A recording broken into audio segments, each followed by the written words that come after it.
नमस्ते दोस्तों, हमारे चैनल अदिति टॉक में वापस स्वागत है।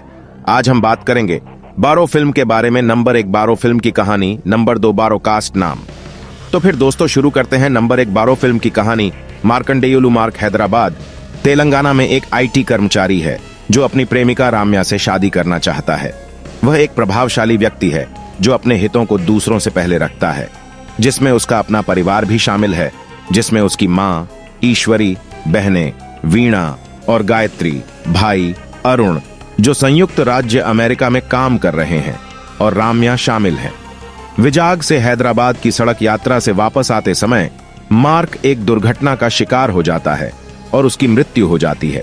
जब वह जागता है तो वह खुद को एक अजीब अंधेरी जगह में पाता है, जहां काले कपड़े पहने एक आदमी उसके पास आता है और अपना परिचय टाइम उर्फ टाइटन के रूप में देता है। टाइम ने मार्क को सूचित किया कि पृथ्वी पर उसका समय समाप्त हो गया है।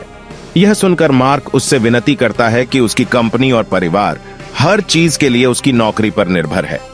वह टाइम से उसे वापस भेजने के लिए कहता है ताकि वह दुनिया से हमेशा के लिए विदा होने से पहले अपने परिवार और कंपनी को पहले की तुलना में अधिक स्थिर स्थिति में रख सके।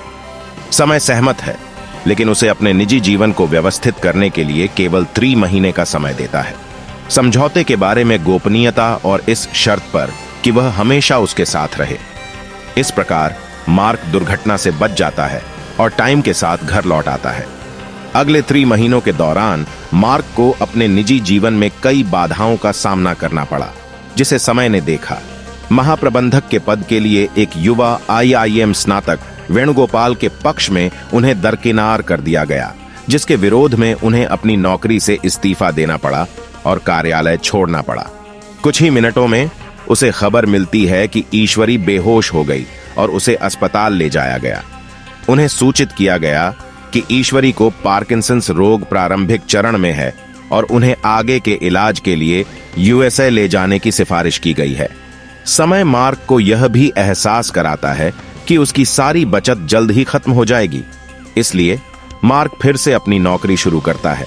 मार्क की बड़ी बहन वीणा, जिसके लिए वह अपने सबसे अच्छे दोस्त कृष्णमूर्ति के बेटे के साथ गठबंधन को अंतिम रूप दे रहे थे, शादी पर असहमत हैं। उसकी आंखों के सामने वह अपने प्रेमी के साथ घर छोड़ देती है। कुछ ही मिनटों में अरुण घर लौटता है और उसे बताता है कि उसने USA में अपनी नौकरी खो दी है। मार्क को आगे पता चला कि अरुण एंड्रिया नाम की एक भारतीय अमेरिकी लड़की के साथ लिव इन रिलेशनशिप में है, जो खुद को महालक्ष्मी के रूप में पेश करती है। अरुण अपने जीवन के फैसलों में हमेशा हस्तक्षेप करने के लिए अपने पिता को डांटता है और उन्हें अंतिम चेतावनी देता है, या तो उसके प्यार को स्वीकार करें या उसे पूरी तरह से घर से निकाल दें। वीणा के फैसले के आधार पर अगली सुबह मार्क ने कृष्णमूर्ति के बेटे और उनकी सबसे छोटी बहन गायत्री के बीच शादी तय कर दी, जो विदेश में पढ़ाई करने की इच्छा के बावजूद अपने पिता की प्रतिष्ठा को बचाने के लिए स्वीकार करती है। कुछ सप्ताह बाद चर्चा के दौरान अनुपस्थित रहने के कारण बोर्ड बैठक में मार्क का अपमान किया गया। वह बार में टाइम को इसके बारे में डांटता है और उसके MD ने उसे सुन लिया है। मार्क का आइडिया काम करता है और कंपनी को अच्छा मुनाफा होता है। MD चेयरमैन बनने के लिए आगे बढ़ता है और मार्क प्रबंध निदेशक बन जाता है। इस प्रकार वह अपनी महत्वाकांक्षा से ऊपर पहुंच जाता है। वह ईश्वरी को घर लाता है और इस बात से हैरान हो जाता है कि ईश्वरी को वीणा के रिश्ते के बारे में पता है, और वह मार्क को उन्हें स्वीकार करने के लिए मना लेता है, जो उसे यह एहसास होने पर होता है टाइम की मदद से कि कृष्णमूर्ति के बेटे का किसी अन्य महिला के साथ संबंध था जो उनके बच्चे से गर्भवती थी, और वह और कृष्णमूर्ति उस पर गर्भपात कराने के लिए दबाव डाल रहे थे।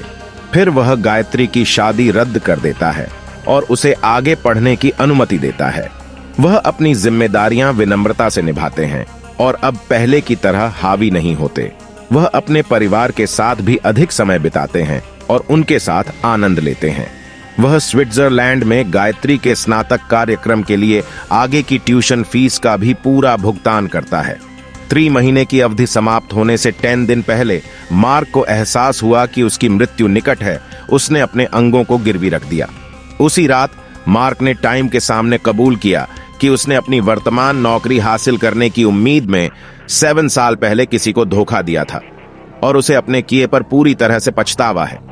समय से पता चलता है कि वेणुगोपाल मदन गोपाल का भाई था, जिसे मार्क ने 7 साल पहले एक साक्षात्कार में नौकरी पाने के लिए धोखा दिया था। टाइम कहता है कि मदन गोपाल को वह बेहतर जीवन मिला जो वास्तव में मार्क के लिए योजनाबद्ध था। यह भी एक कारण था कि वेणुगोपाल ने उन्हें हटाकर महाप्रबंधक बना दिया। समय को एहसास होता है कि मार्क का सुधार वास्तविक है और वह उसके साथ स्वर्ग जाने की पेशकश करता है, जिसे वह पूरे दिल से स्वीकार करता है। जब वह समय के साथ स्वर्ग की ओर चलता है तो पृथ्वी पर समानांतर रूप से दिखाया जाता है कि वह नींद में ही शांति से मर गया है। नंबर 2, बारो कास्ट नाम। नंबर 1, पवन कल्याण समय के देवता टाइटन के रूप में। नंबर 2, मार्कंडेयुलु मार्क के रूप में साई धर्म तेज। नंबर 3, मार्क की प्रेमिका राम्या के रूप में केतिका शर्मा। नंबर 4, वीणा मार्क की बहन के रूप में Priya Prakash Varrier. Number 5, Brahmanandam. Number 6, Subba Raju. Number 7, Vennela Kishore. Number 8, Yuva Lakshmi Gayatri mark की बहन के रूप में।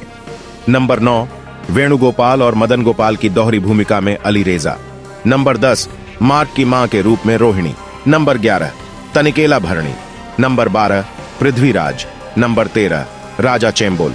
नंबर 14, मार्क के भाई अरुण के रूप में Surya Srinivas. Number 15, Urvashi Rautela my dear Markandeya में सिथरा मंजरी के रूप में एक कैमियो भूमिका में देखने के लिए धन्यवाद। और अपनी पसंदीदा फिल्म की कहानियां के बारे में अधिक अपडेट और खबरों के लिए हमारे चैनल को लाइक, शेयर और सब्सक्राइब करना न भूलें।